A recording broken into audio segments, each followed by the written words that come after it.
Hello students, this is Karan Kumar Physics. Now I am going to discuss about the Coulomb's inverse square law. Okay, Coulomb's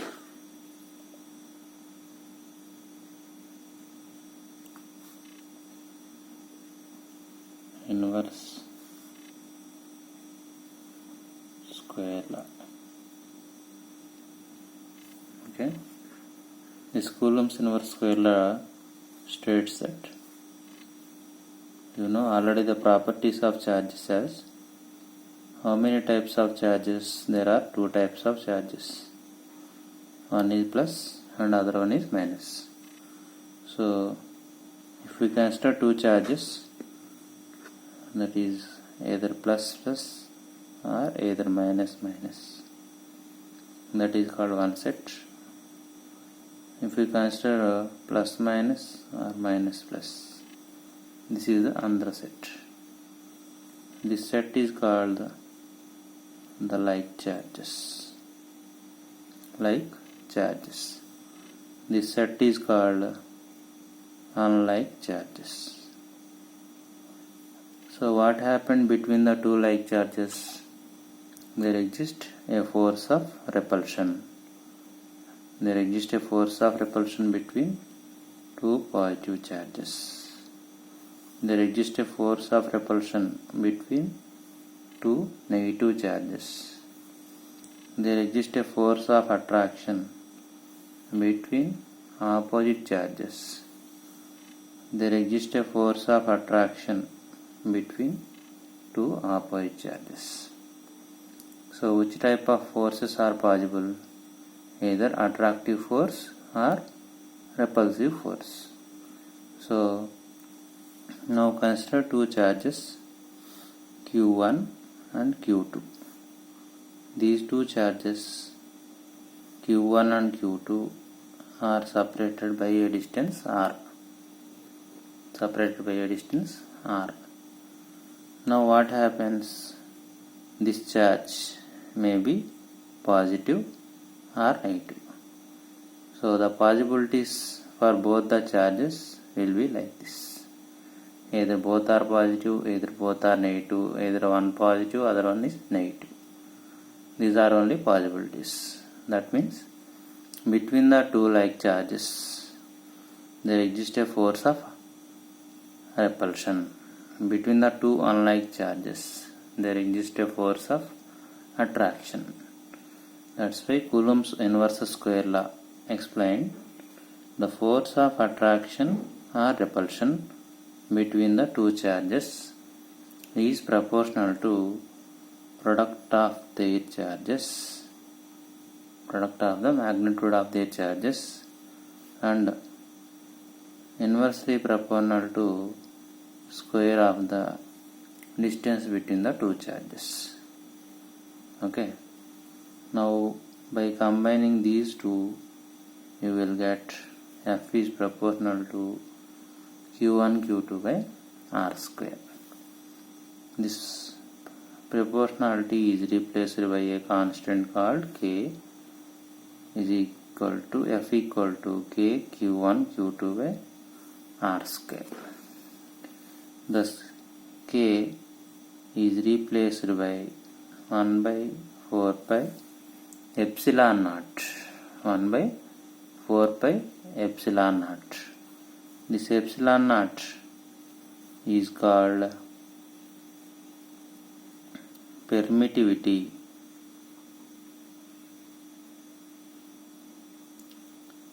of free space. Permittivity of free space.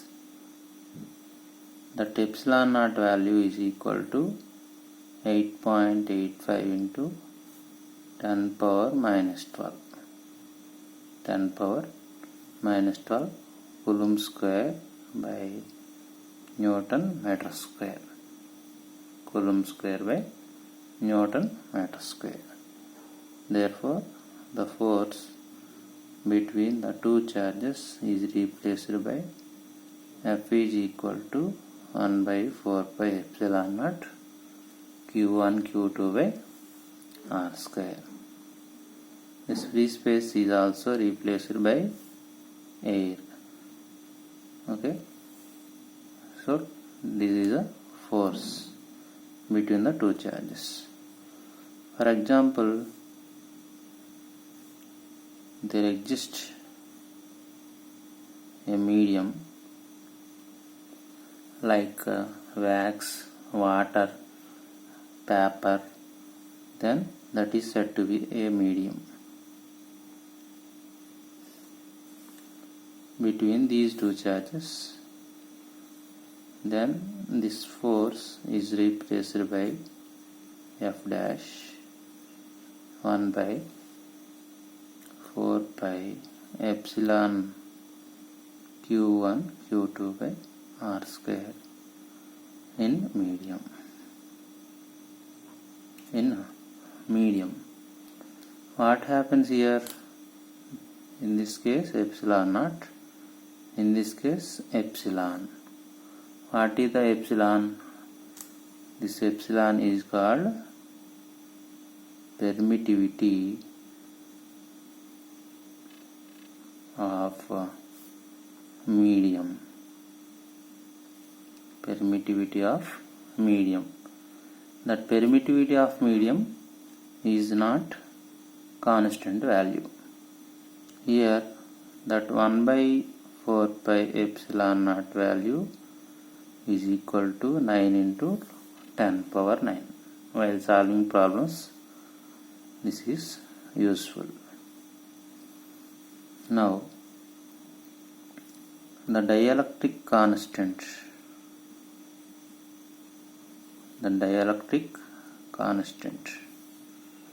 is replaced by K, or this is also called a relative permittivity. Relative permittivity.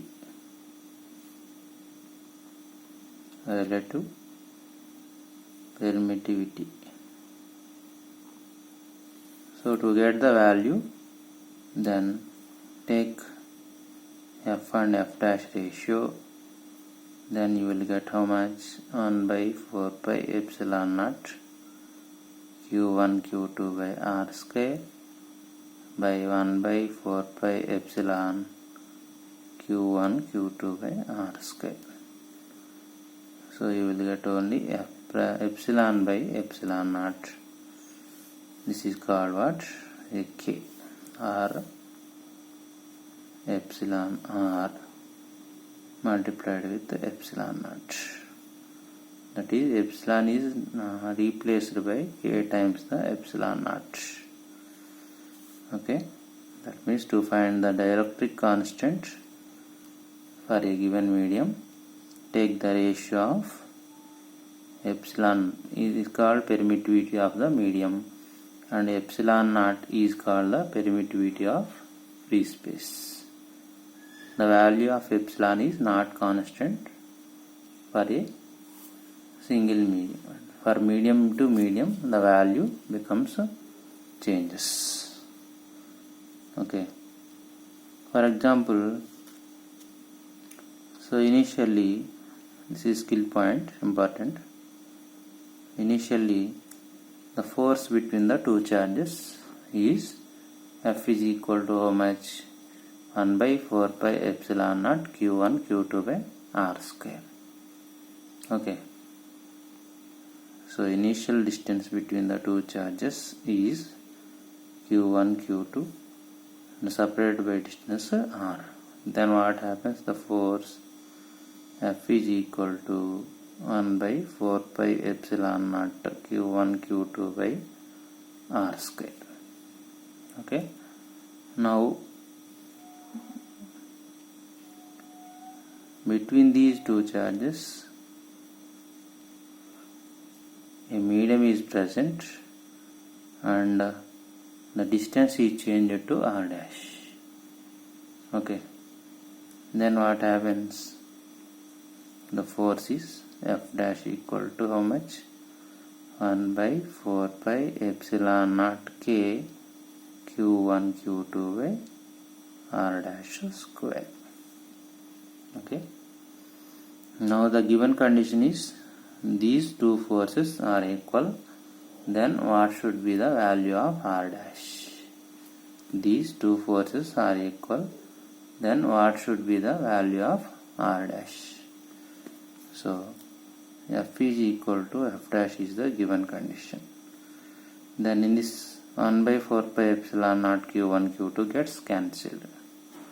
So you will get only 1 by R square is equal to 1 by K R dash square. From this you can write like this. R dash multiplied with root K is equal to R, then R dash equal to R by root K. This is a special case for scale. Next, similarly, in the second condition also, now the distance is replaced. Now the distance is replaced.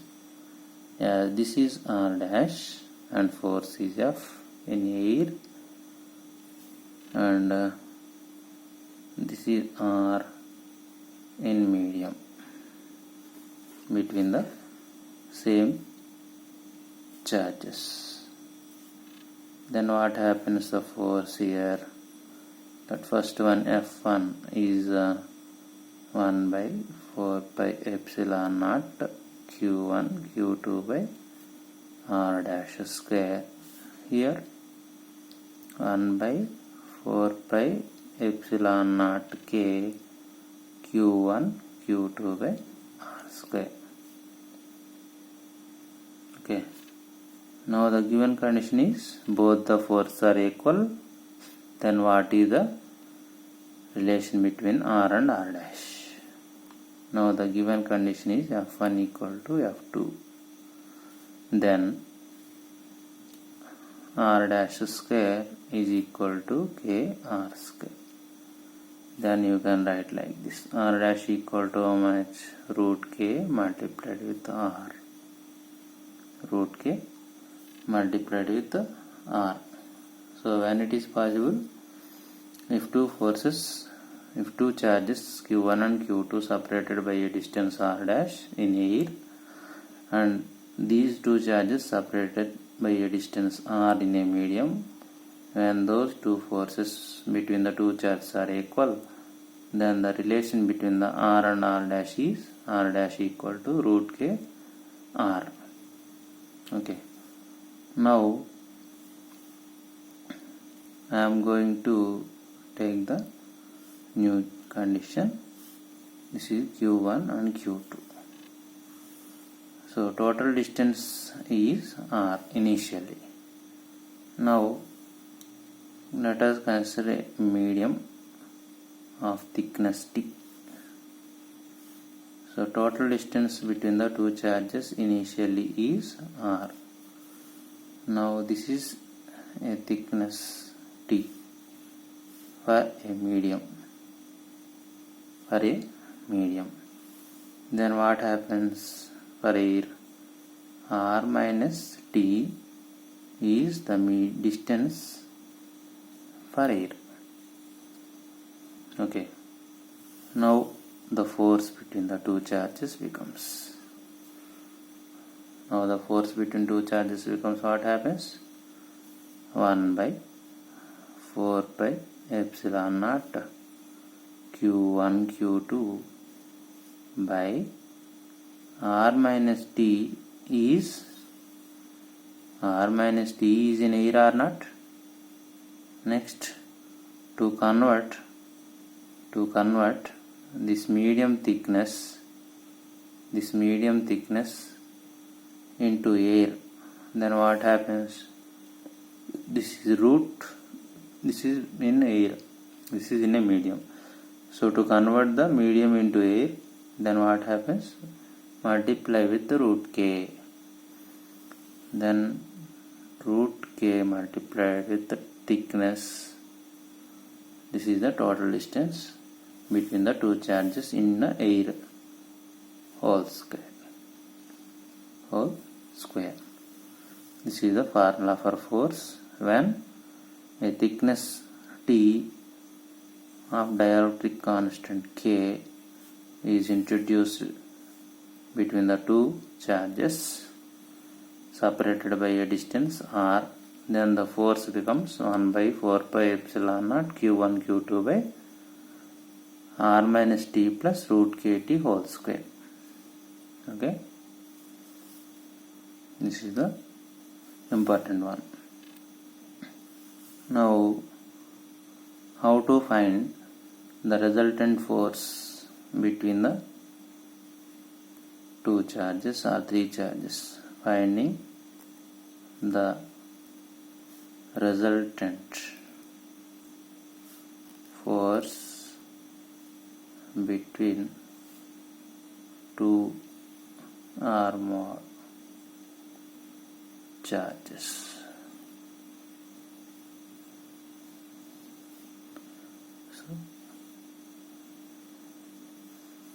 So please subscribe my channel Sri Sai Physics for mains and NEET. Okay, and also please share it. I am not using any app to convert or giving any additional benefits, that means colors like that. Only I am using by my hand, with the help of my hand only I am using and writing the paper. Okay, if you know any specials, please explain and follow me. Okay, thank you very much. Thanks for watching. Okay, please subscribe and share it. Thank you.